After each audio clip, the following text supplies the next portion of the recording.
بسم اللہ الرحمن الرحیم۔ محترم ناظرین و سامعین حضرات السلام علیکم۔ جیسا کہ آپ کو علم ہے کہ آج کی مجلس ایصال ثواب کے لیے منعقد ہے۔ آج کی مجلس برائے ایصال ثواب سید محمد باقر عابدی ابن شہریار حسین عابدی، دلدار جہاں بیگم بنت سید کاظم جعفری، پروین قزلباش بنت سید محمد باقر عابدی منعقد ہے۔ آج کے مجلس کو خطاب فرمانے کے لیے خطیب اہل بیت علی جناب مرزا محمد عباس صاحب قبلہ تشریف رکھتے ہیں۔ اعوذ باللہ من الشیطان الرجیم،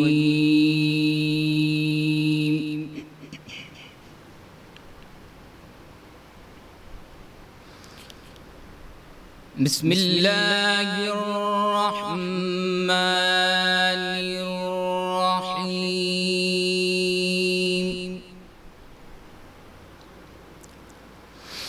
ان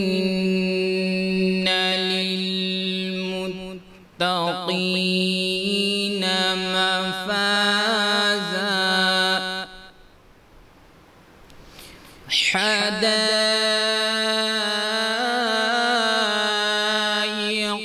وأعنابا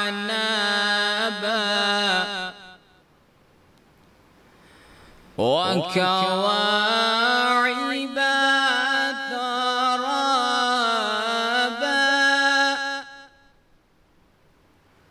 وكأسا دهاقا لا يسمعون فيها لغوا ولا كذابا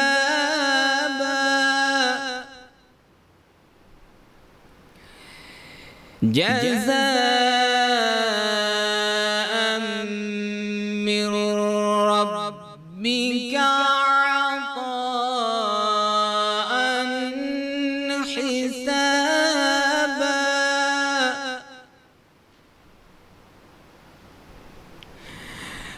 رب السماوات والأرض وما بينهما الرحمن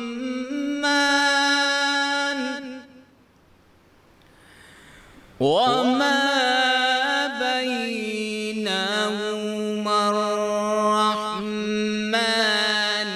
لا يملكون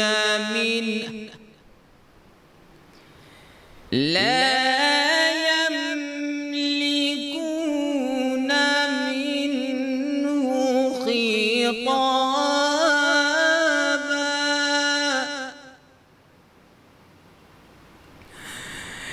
يوم يقوم الروح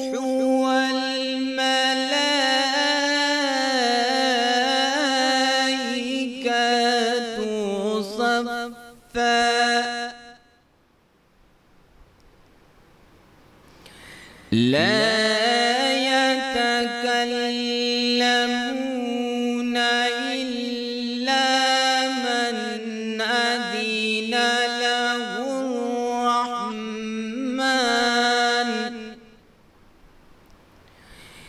إلا من أذن له الرحمن وقال صوابا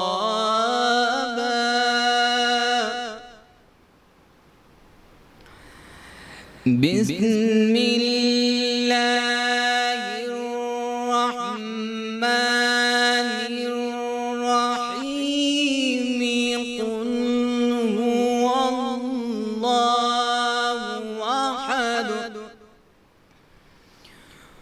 الله الصمد لم يلد ولم يولد ولم يكن له كفوا أحد صدق الله العلي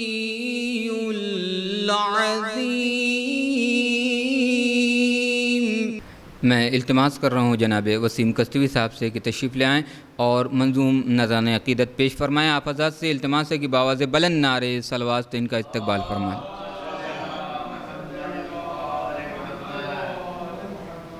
چار مصرے آقا حضرت ابوالفضل عباس علیہ السلام کو تازے ہیں کہ اپنی خلقت پہ نہ کر ناز تو اے نہر فرات، اپنی خلقت پہ نہ کر ناز تو اے نہر فرات، ہم نے عباس کے قبضے میں سمندر دیکھے۔ اپنی خلقت پہ نہ کر ناز تو اے نہر فرات، ہم نے عباس کے قبضے میں سمندر دیکھے، اور پیاس ایسی کہ ملے آپ تو دریا پی لے، پیاس ایسی کہ ملے آپ تو دریا پی لے، صبر ایسا کہ نہ دریا کو پلٹ کر دیکھے، صبر ایسا کہ نہ دریا کو پلٹ کر دیکھے، پیاس ایسی کہ ملے آپ تو دریا پی لے، صبر ایسا کہ نہ دریا کو پلٹ کر دیکھے۔ چار منٹ سے اور سماعت فرما لیں، آپ حضرات ایک صلوات بھیج دیں۔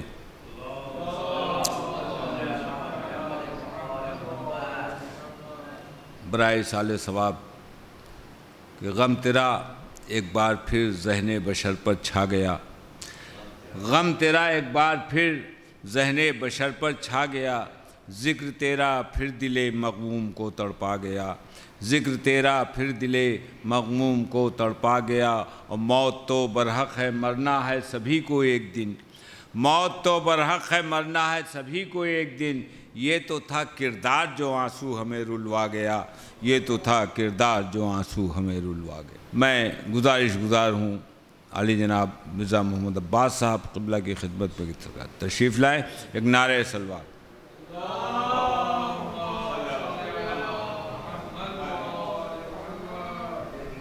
حضرات، اس مجلس کا انعقاد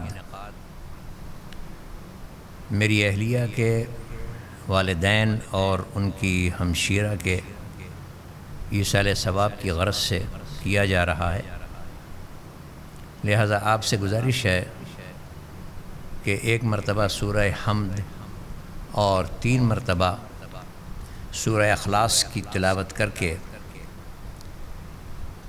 جناب سید محمد باقر عابدی ابن شہریار حسین عابدی، دلدار جہاں بیگم بنت سید کاظم جعفری، پروین قزلباش بنت سید محمد باقر عابدی کی روح کو ایصال کر دیں۔ بسم اللہ۔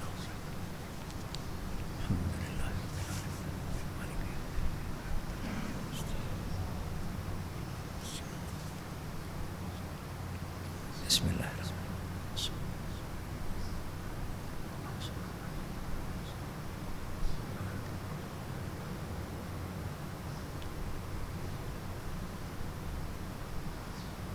اللہم صلی اللہ علیہ وسلم۔ فاتحہ۔ بسم اللہ۔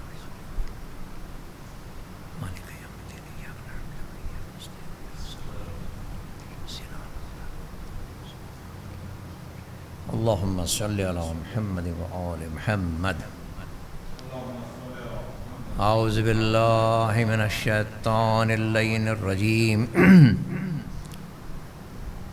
بسم اللہ الرحمن الرحیم۔ الحمدللہ الذی لا یفرق المنع والجمود ولا یقدیہ العطاء والجود، اذ کل معت منتقص سواہ وَكُلُّ مَانِعٍ مَذْمُومٌ مَا خَلَا، وَهُوَ الْمَنَّانُ بِفَوَائِدِ النِّعَمِ وَأَوَائِدِ الْمَزِيدِ وَالْقِسَمِ، إِيَالُهُ الْخَلَائِقِ، والصلاة والسلام على سيد الأنبياء والمرسلين خاتم النبيين سيدنا الممجد بشيرنا المسدد نذيرنا المؤيد المصطفى الأمجد محمود الأحمد أبي القاسم محمد الذين أذهب الله عنهم الرجس وطهرهم تطهيرا.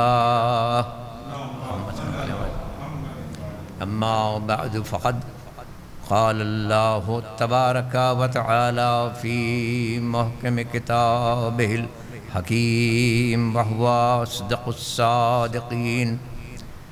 بسم الله الرحمن الرحيم. يا أيها الذين آمنوا قوا أنفسكم وأهليكم نارا وقودها الناس والحجارة. صلوات بجمال الناس.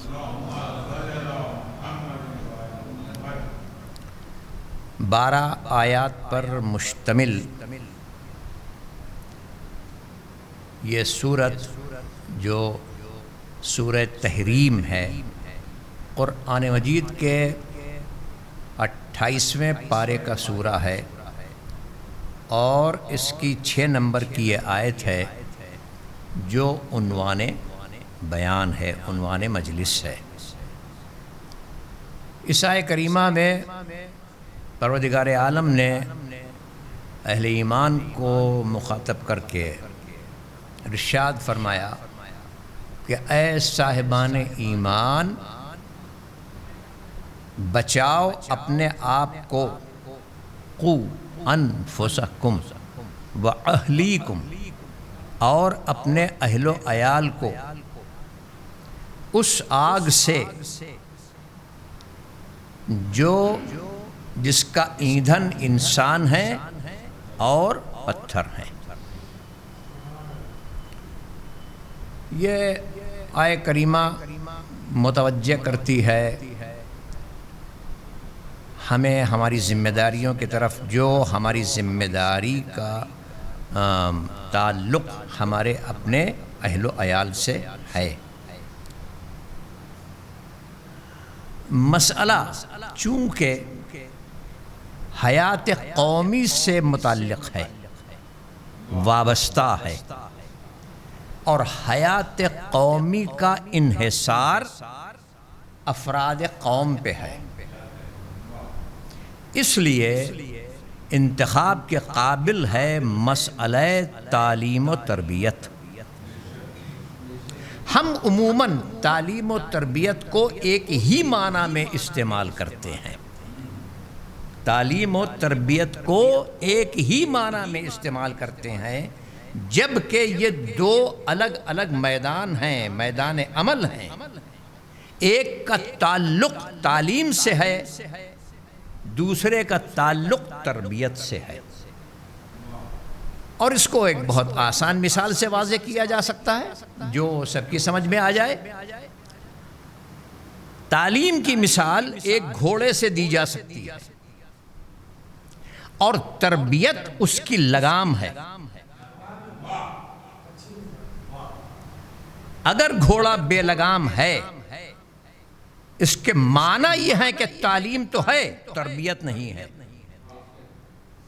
تو سوار جو بے لگام گھوڑے پر بیٹھے گا وہ گھوڑے کے رحم و کرم پر ہوگا، جہاں گھوڑا چاہے گا وہاں سوار کو لے کے چلا جائے گا۔ اور اگر لگام سوار کے ہاتھ میں ہے، معنی یہ کہ اگر تعلیم کے ساتھ تربیت بھی ہے تو اب وہ گھوڑا قابو میں ہوگا سوار کے، کہ جہاں سوار چاہے گا وہاں گھوڑے کو لے جائے گا۔ یہ ایک واضح حقیقت ہے کہ اگر صرف تربیت ہے اور تعلیم نہیں بھی ہے، تربیت بہتر ہے تو بسا اوقات تعلیم کی کمی کو بہترین تربیت پورا کر دیتی ہے۔ بسا اوقات تربیت ہے، تعلیم نہیں ہے، اور اگر تعلیم ہے اور تربیت نہیں ہے تو وہ دنیائے انسانیت کے لیے، رفاع عام کے لیے، نوع بشر کے لیے بسا اوقات تباہ کن ثابت ہوتی ہے۔ اب آئیے دیکھیں اس آیت کو دوبارہ، کہ جہاں ارشاد ہو رہا ہے کہ اے صاحبان ایمان اپنے آپ کو اس آگ سے بچاؤ کہ جس کا ایندھن انسان، اپنے آپ کو اور اپنے اہل و عیال کو اس آگ سے بچاؤ جس کا ایندھن انسان اور پتھر ہیں۔ آگ سے بچانے کے معنی یہ ہیں نجات آخرت، اور آگ میں جل جانا اس کے معنی ہے عذاب آخرت، اور نجات آخرت کا انحصار حیات دنیا پر ہے۔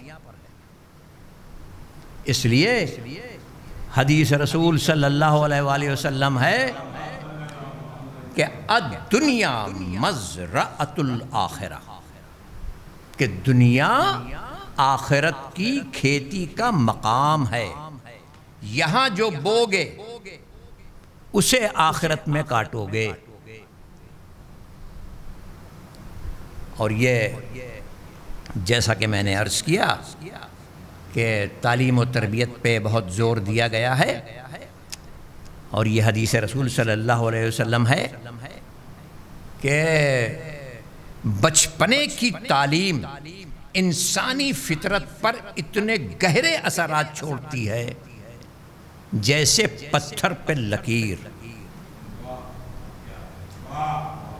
اور ایک بہت بلیغ حدیث رسول ہے، بہت بلیغ، کہ اولاد کا والدین پر یہ حق ہے، اولاد کا والدین پر یہ حق ہے کہ وہ اس کا اچھا نام رکھیں، اسے اچھا ادب سکھائیں اور بہترین ماحول میں رکھیں۔ اس حدیث رسول صلی اللہ علیہ وآلہ وسلم کے 3 اجزاء ہیں، اس کے 3 میدان ہیں۔ پہلا ہے اچھا نام، دوسری چیز اچھا ادب اور بہترین ماحول۔ ہمارا جو عام مشاہدہ ہے، آپ غور فرمائیں کہ ہمارا جو عام مشاہدہ ہے، کامن آبزرویشن ہے، وہ یہ، اس حدیث رسول کی روشنی میں اگر ہم اپنا جائزہ لیں تو بآسانی اس نتیجے پر پہنچیں گے کہ ہم ارشاد رسول، فرمان رسول کی کھلی نافرمانی کرتے ہیں۔ جہاں تک اولاد کے نام کا تعلق ہے، اس کا نام رکھنے کا تعلق ہے، تو ہم اس پر غور نہیں کرتے کہ ہمارے معاشرے کو بہتر بنانے کے لیے ائمہ معصومین علیہ السلام نے اور پیغمبر اسلام صلی اللہ علیہ وآلہ وسلم نے کتنا زور دیا۔ ہمارے گھروں میں عموماً بیٹوں کے 2 نام ہوتے ہیں، ایک نام ہوتا ہے جسے کہا جاتا ہے کہ یہ پکارنے کا نام ہے، اور ایک نام جو قرآن مجید سے یا تو تجویز کیا جاتا ہے یا کسی ائمہ معصومین کے نام پر رکھا جاتا ہے۔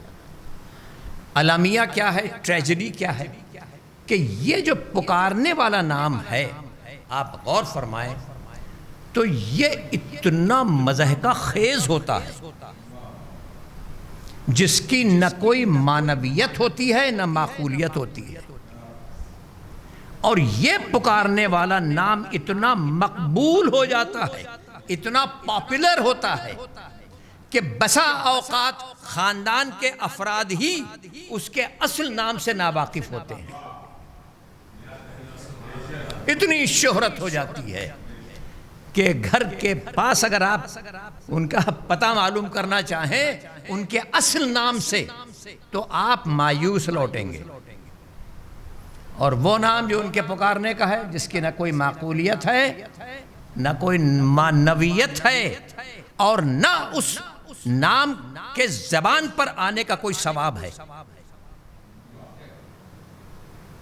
اور ستم بالائے ستم یہ، یعنی اس کی مثالیں دینے کی تو ضرورت ہے ہی نہیں، اس لیے احوال واقعی سے تو ہم سب واقف ہیں۔ ممبر پہ میں ہنسانے کے لیے تو آیا نہیں ہوں کہ اس کی مثالیں میں دوں، یہ تو ہم سب جانتے ہیں۔ اور ستم بالائے ستم یہ کہ اگر کسی شخص میں جسمانی خرابی پائی جاتی ہے، جسمانی خرابی، فزیکل ڈس ایبلٹی جسے ہم کہتے ہیں، اگر وہ فزیکلی چیلنجڈ ہے، جسم کا کوئی حصہ نہیں ہے، چاہے پیدائشی طور پہ یا کسی حادثے کا شکار ہو گیا، تو جسمانی اس کمی کا تعلق یا اس کو جوڑ دیا جاتا ہے اس کے نام کے ساتھ تاکہ اس کی شناخت آسان ہو جائے۔ اور آپ دیکھیں کہ ائمہ معصومین علیہ السلام نے نام کی کتنی اہمیت بتائی ہے۔ حدیث رسول صلی اللہ علیہ وسلم ہے کہ بروز قیامت تمہیں تمہارے ناموں کے ساتھ پکارا جائے گا، تمہیں تمہارے ناموں کے ساتھ پکارا جائے گا۔ اور جو ماہر نفسیات ہیں، جو سائیکالوجسٹ ہیں، ان کا یہ کہنا ہے کہ نام کا اثر شخصیت پر پڑتا ہے۔ اگر اچھا نام ہے تو اس کا اثر شخصیت پہ پڑتا ہے۔ نام اگر ائمہ معصومین کے نام پر ہے تو جتنی مرتبہ اس کا نام ہم لیں گے ہماری زبان کی طہارت ہوگی، اور اگر ہم یہ غصے کی حالت میں بھی اگر ہم چاہیں کہ نازیبا کلمات اس کے نام کے ساتھ جوڑ دیں تو ہم پرہیز کریں گے، اس لیے کہ اس کا نام کسی پاک شخصیت کے نام پر رکھا گیا ہے۔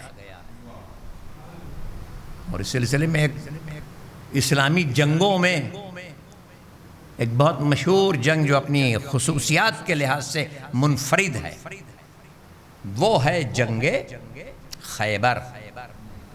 جنگ خیبر میں مولائے کائنات کے مقابل جو کفار کا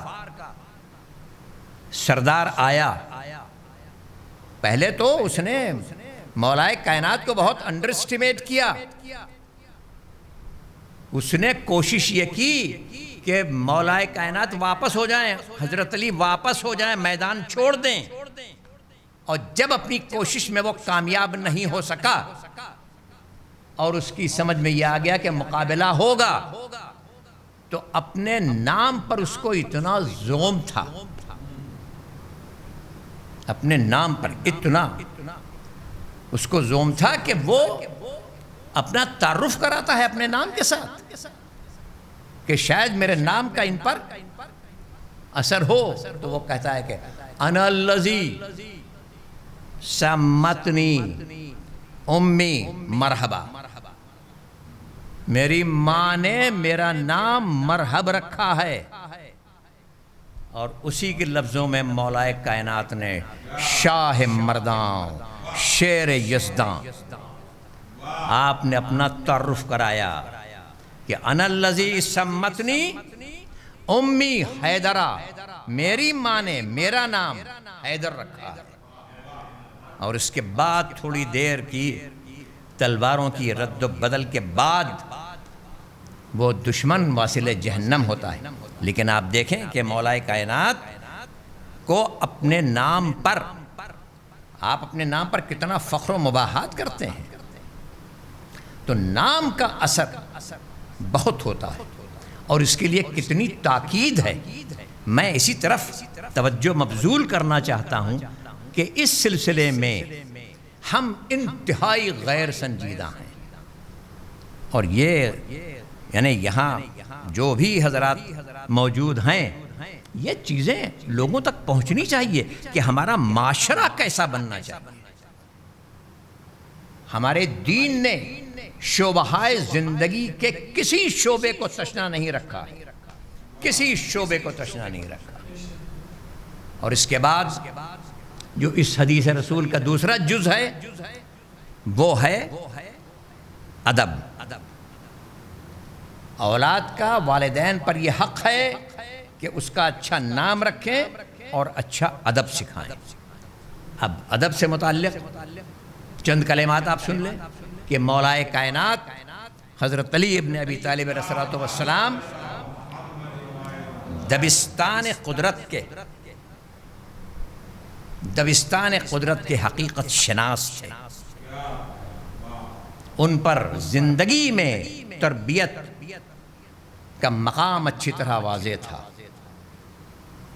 اپنے فرزندوں کو جناب امام حسن اور امام حسین کو رزم و بزم میں اپنے ساتھ رکھتے تھے۔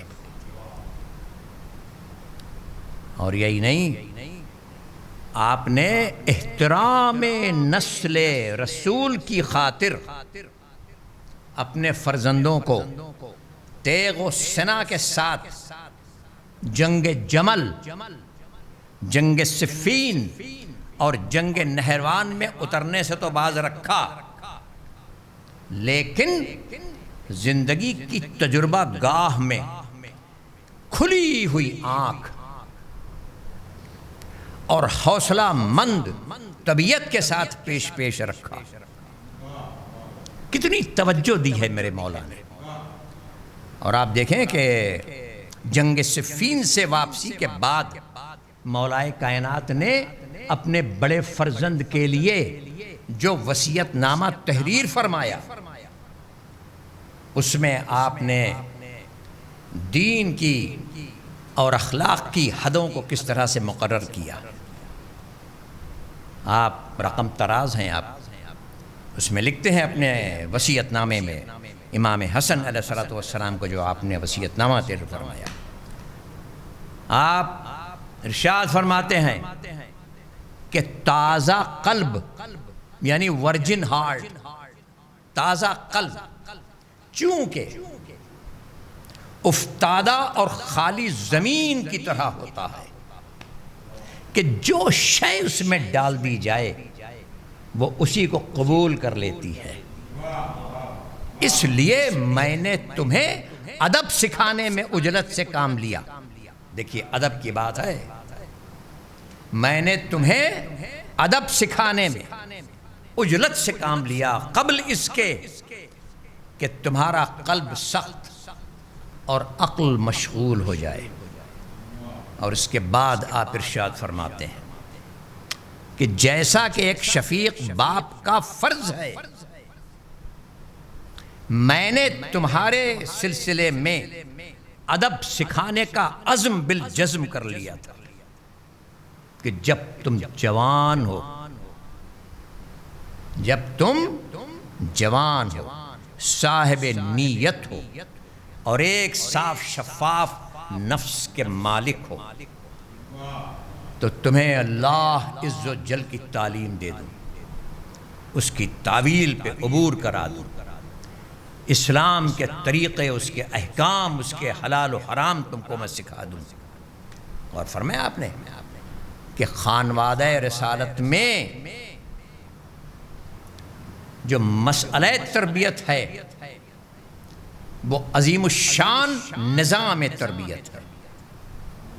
اس کے اوپر آپ نے کتنا زور صرف کیا ہے اور کتنی توجہ ہماری مبذول کرائی ہے اس کی طرف۔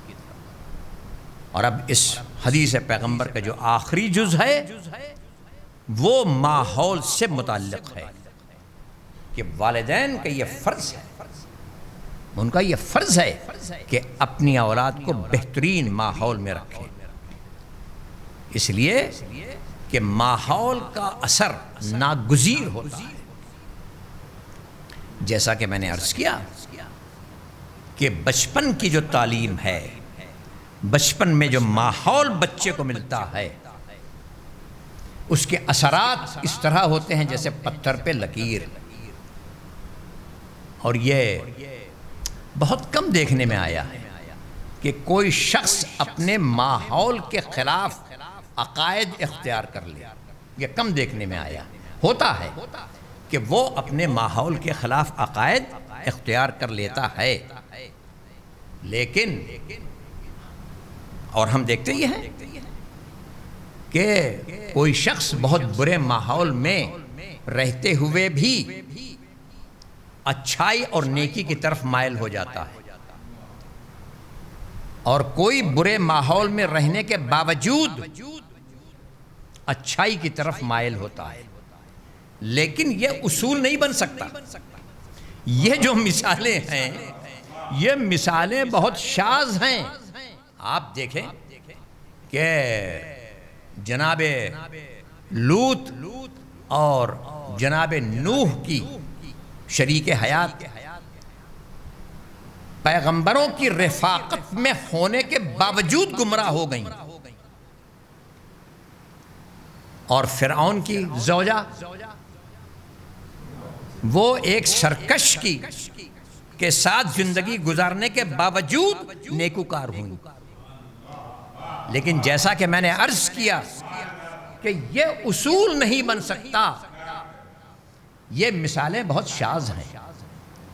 اصول وہی بنے گا جو دنیا میں جاری و ساری ہے، اور وہ یہ ہے کہ اچھے ماحول کا اثر ناگزیر ہوتا ہے، بہت گہرا ہوتا ہے۔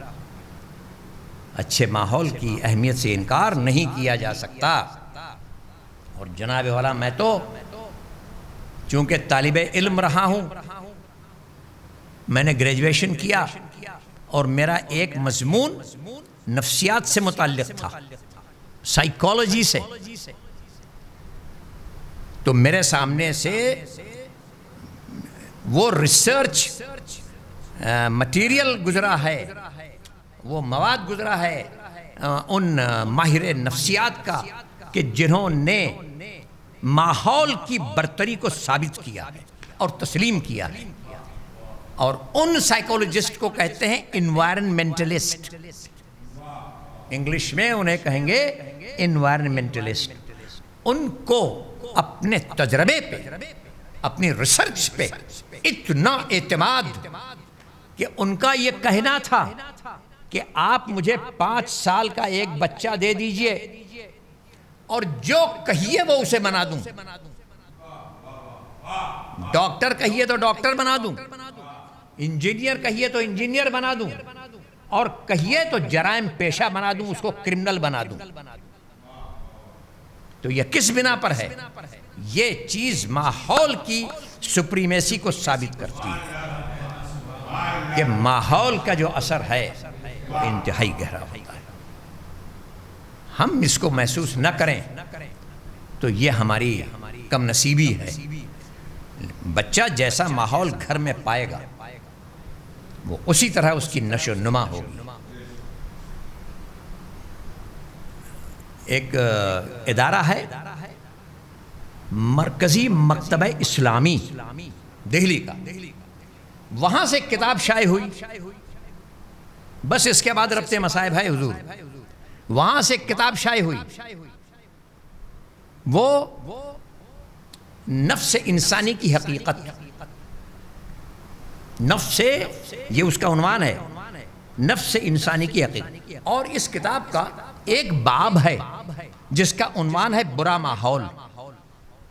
اس میں وہ یہ لکھتے ہیں کہ ایک اچھے خاصے تعلیم یافتہ گھرانے کی پڑھی لکھی شائستہ لڑکی کی شادی ایک ایسے شخص سے ہو گئی جو حالانکہ تعلیم کے میدان میں اس سے 2 قدم آگے تھا، لیکن انتہائی فحش زبان استعمال کرتا تھا۔ اس کی زبان انتہائی فحش تھی۔ تو ایک تعلیم یافتہ لڑکی جو شائستہ تھی، اس کی شادی ہو گئی۔ شادی کے فوراً بعد اس نے یہ محسوس کیا کہ مجھے تو جہنم میں ڈھکیل دیا گیا ہے۔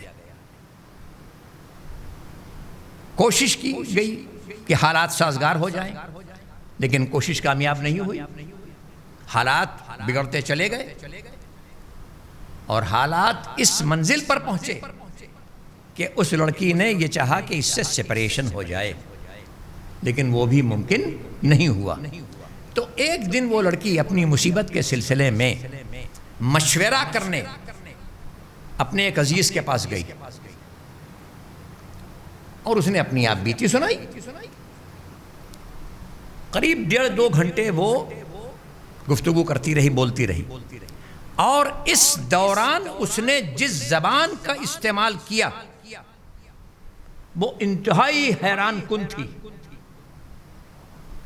حالانکہ ان کی جو آپس کی کشیدگی کا سبب تھا وہ اس کے شوہر کی گندی زبان تھا، لیکن 4 سالہ شادی شدہ زندگی میں اپنے شوہر کی فحش زبان کی وہ اتنی عادی ہو گئی تھی کہ جتنی دیر تک وہ بولتی رہی اس نے ایسی زبان استعمال کی کہ سننے والے حیرت میں پڑ گئے، اور جب اس کی توجہ اس طرف دلائی گئی، یعنی ایسی فحش زبان اس نے استعمال کی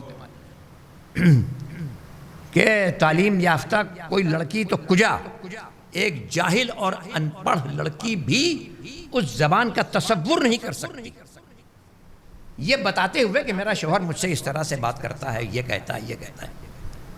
4 سالہ شادی شدہ زندگی میں اس میں یہ تبدیلی آ گئی تھی اس بنا پر کہ ماحول اس کو جیسا ملا، اور جب اس کی توجہ دلائی گئی کہ تم انتہائی ناپاک زبان استعمال کر رہی ہو، تو تھوڑی دیر کے لیے تو وہ چونک گئی، ششدر رہ گئی، اور اس کے بعد بلک بلک کر رونے لگی، اور اس نے یہ بتایا کہ مجھے تو پتہ ہی نہیں چلا کہ میری زبان سے کیا کچھ نکلا چلا جا رہا ہے۔ تو پتہ نہ چل سکنے کی وجہ کیا تھی؟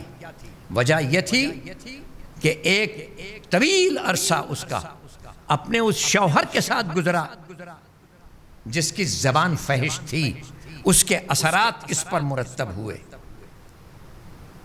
تو یہ ماحول کا نتیجہ ہوتا ہے۔ ہمارے لیے بہت ضروری ہے کہ ہم دیکھیں کہ ہمارے گھروں میں زبان کون سی بولی جا رہی ہے۔ ہم اپنے چھوٹوں سے بات کرتے ہیں تو کس طرح بات کرتے ہیں، اپنے بڑوں سے بات کرتے ہیں تو کس طرح بات کرتے ہیں۔ ہم جب گھر سے برآمد ہوتے ہیں تو کوشش یہ کرتے ہیں کہ سامنے والے کو مرعوب کریں، متاثر کریں اپنی گفتگو سے، لیکن کیا وہی گفتگو ہمارے گھروں میں بھی پائی جاتی ہے؟ کیا وہی معیار ہماری گفتگو کا گھروں میں بھی ہے؟ تو یہ چیز انتہائی ضروری ہے کہ ہمیں یہ دیکھنا ہے، اور حدیث رسول ہے کہ انسان اپنی زبان کے نیچے چھپا ہوا ہے۔ شیریں زبان اس لیے نہیں ہونی چاہیے کہ دوسرے کو ہم فریب دیں، شیریں زبان سے فریب بھی دیا جاتا ہے، تو اس کا جو مصرف ہے وہ بھی احسن ہونا چاہیے۔ اور ارباب ازا جو فضائل کی منزلیں تھیں، اور مجھے جو کچھ بھی آپ کی خدمت میں عرض کرنا تھا وہ میں عرض کر چکا۔ اس حدیث رسول کی روشنی میں کہ ہماری اولاد کا ہمارے اوپر کیا حق ہے، ہمیں انہیں ایک بہتر ماحول دینا ہے، اچھا نام رکھنا ہے، اور اچھا ادب ان کو سکھانا ہے۔ یہ ایام جو سفر کے ایام ہیں، یہ بڑے سخت ایام ہیں، اس لیے کہ عصر عاشور تک جو جہاد تھا وہ بالسیف تھا،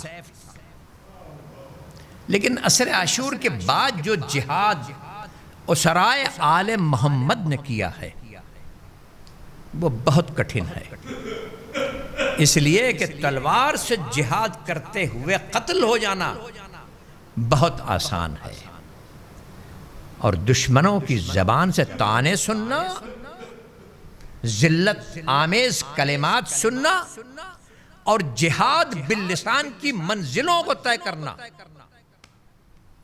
اور صرف جہاد باللسان نہیں، جہاد بالنفس بھی۔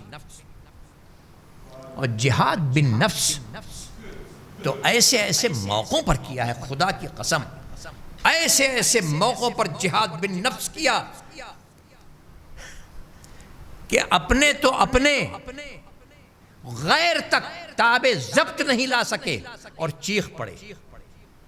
دربار یزید میں سر حسین کی اہانت پر قیصر روم کے سفیر تک بلبلا گئے، لیکن اللہ رے بنت زہرا کا ضبط یہ جہاد بن نفس تھا۔ میں از خود سوچا کرتا ہوں ان واقعات کے بارے میں جہاں مظلومیت پر مبنی شہادت اور مظلومانہ تشییع جنازے کے سلسلے سے اور مظلومانہ دفن کے حوالے سے جو مستقل مولا علی کے گھرانے میں نظر آتا ہے، آپ دل پر ہاتھ رکھ کر بتائیے کہ وہ کون سی فرد ہے جس نے سب سے زیادہ مصائب، سب سے زیادہ اذیتیں برداشت کی۔ آپ میری بات سے متفق ہوں گے کہ سب سے زیادہ مصائب اور اذیتیں جس خاتون نے برداشت کی ہیں وہ ثانیہ زہرا جناب زینب کبریٰ۔ واقع کربلا سے قبل جناب زینب نے اپنی والدہ گرامی کو آدھی رات کی خاموشی میں سپرد لحد ہوتے ہوئے دیکھا،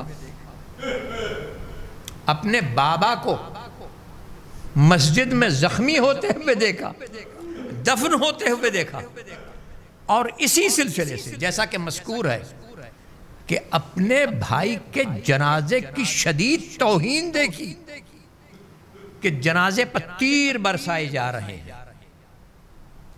اور اس کے بعد ثانیہ زہرا کی زندگی میں وہ دن آیا کہ جسے ہم یوم عاشورہ کہتے ہیں، اور یہ وہ دن تھا جو انتہائی ہیبت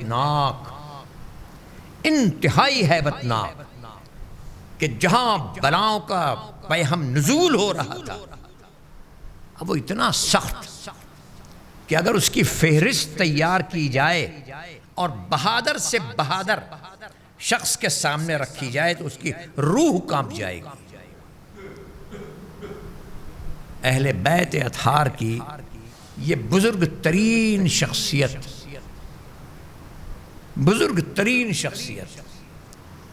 جو مادی مظالم کا شکار، جو اپنی عمر کے آخری مرحلے میں کہ جنہیں نیزوں اور دروں کی اذیت کے بیچ، بھوک اور پیاس کی تکلیفوں کے بیچ ایسا اسیر بنایا گیا تھا، وطن سے دور ایسا اسیر بنایا گیا تھا کہ جو زبان و قلم کی پہنچ سے دور ہے، بیان نہیں کیا جا سکتا۔ لیکن میں جس بات کی طرف آپ کی توجہ مبذول کرنا چاہتا ہوں وہ عظیم جملہ اس عظیم خاتون کا عظیم جملہ ہے جناب زینب سلام اللہ علیہا کا، اور جہاد بن نفس کی وہ نظیر ہے کہ جو قیامت تک پیش نہیں کی جا سکتی، جو آپ نے مصیبتوں کے ہجوم میں، دشمن کے دربار میں، اس کے دشمن ہے جو تخت نشین ہے، اور اس کے سامنے آپ نے دنداں شکن جواب دیا۔ کوفے کا دربار ہے اور ظالم تخت نشین ہے، اہل بیت اطہار سامنے ہے کہ ایک مرتبہ ابن زیاد پوچھتا ہے کہ یہ کون خاتون ہے کہ جسے عورتیں اپنے حلقے میں لیے ہوئے ہیں، اور بتایا یہ جاتا ہے کہ یہ زینب بنت علی ہے۔ بس اتنا سننا تھا کہ اس کا دل چاہا کہ میں کس طرح ان کی روح کو تڑپا دوں، اور وہ کہتا ہے کہ اے زینب تم نے دیکھا کہ اللہ نے تمہارے بھائی سے کیسا بدلہ لیا، تمہارے بھائی اور ان کے سرکش انصار کے ساتھ کیسا بدلہ لیا۔ یہ وہ منزل تھی کہ جہاں جناب زینب نے وہ معرکۃ الآرا جواب دیا ہے جس کی مثال مل نہیں سکتی۔ آپ ارشاد فرماتی ہیں کہ ما رأیت الا جمیل، کہ میں نے تو خیر اور جمال الہی کے سوا کچھ نہیں دیکھا۔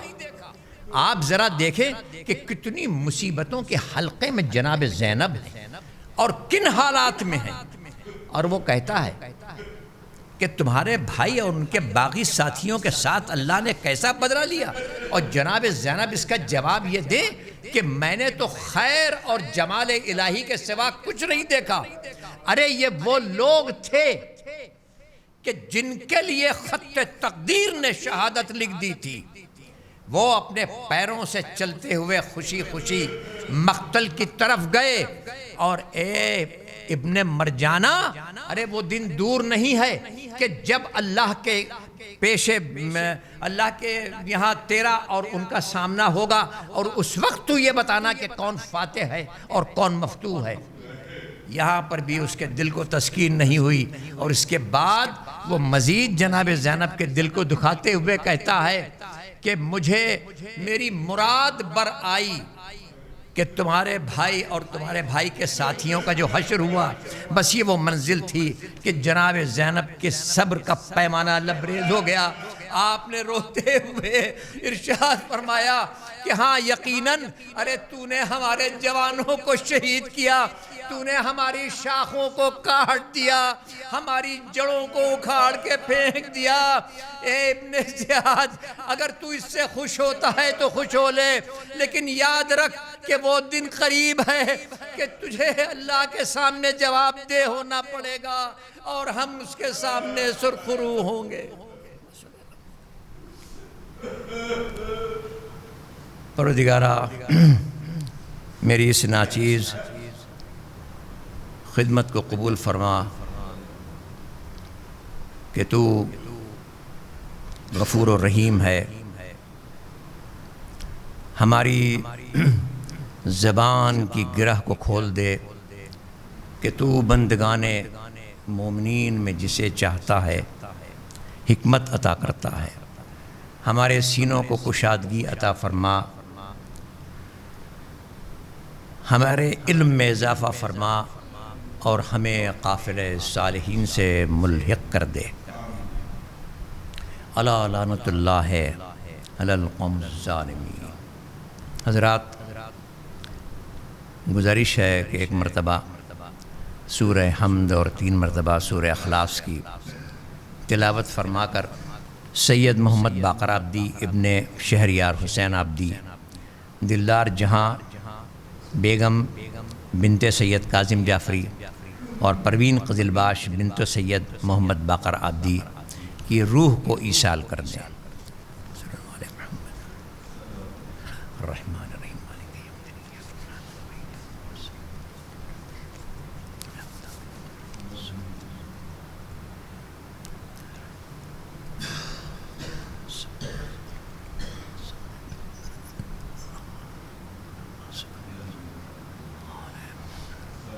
محمد و آل محمد۔